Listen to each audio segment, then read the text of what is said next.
Hi there, my name is Bruce Dwyer and I'll be looking at the second report for glutenfreepages.com.au.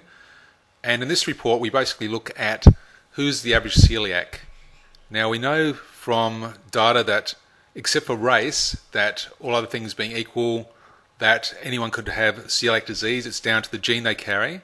But this report basically shows the online search behaviour of people and who the people most likely having celiac disease problems basically are in the US. So what we did is we went to Quantcast and had a look at some demographic data off their site.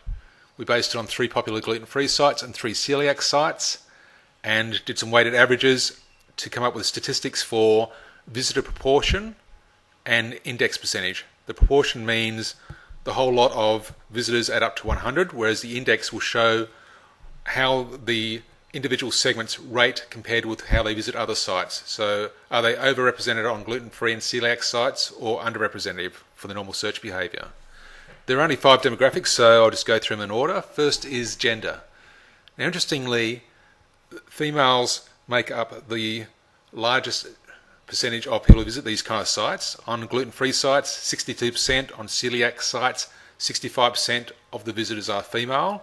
And as you can see for the graph, under the little bit of writing there, they overrepresent visitations to these sites by about 26% and 20% for celiac and gluten-free sites compared with other sites they visit on the net. When we look at age, a very interesting stat comes up. It shows that 35 to 49-year-olds make up 41% of the visitors to these sites, and that same age group is 46% overrepresented on these kind of sites. So they visit gluten-free sites 46% more than they visit the majority of the other sites that they view. So that's a fairly interesting stat, I guess. And of course the youngest age groups between 0 and 18 hardly visit these sites at all, very underrepresented, but that's most likely due to the long diagnosis that celiac disease has, often like 10 years or more. The third stat is ethnicity, and it shows that Caucasians make up 91% of visitors to these kind of sites, and that they overrepresent on these kind of sites only by 17%.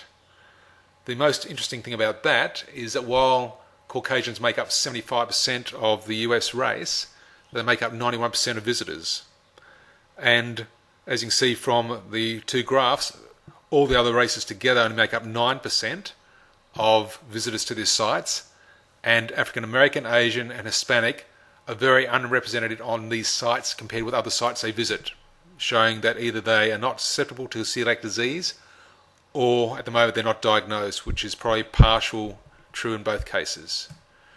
The 4th stat to have a look at is qualifications, and it shows that the average celiac person or gluten-free intolerant person searching for this kind of information, that 48% of the visitors went to college, and that represents 70% overrepresentation for college visitors and graduate school of 14%. So basically shows you're slightly more educated than the average internet surfer. The 5th and last demographic is income, which surprisingly shows that 34%, over a third of visitors, earn over $100,000. And it shows also that the lowest paid, the $0 to $30,000, are underrepresented by 20% on these kind of sites, whereas the highest paid are overrepresented by about 20% on these sites.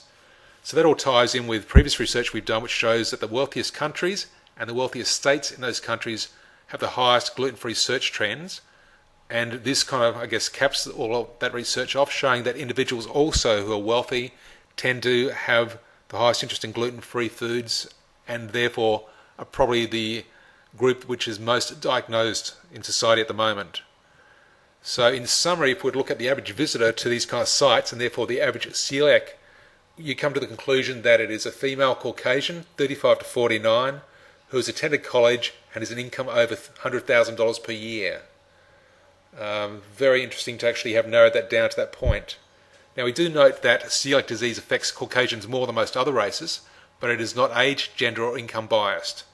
So this profile just probably suggests that these are the early adopters at the moment who are basically looking for gluten-free information for themselves and the family, and that eventually the rest of the population will catch on. If you'd like to see the full article for this, other graphs, other statistics, and other ones like it, we really welcome you to visit us at glutenfreepages.com.au.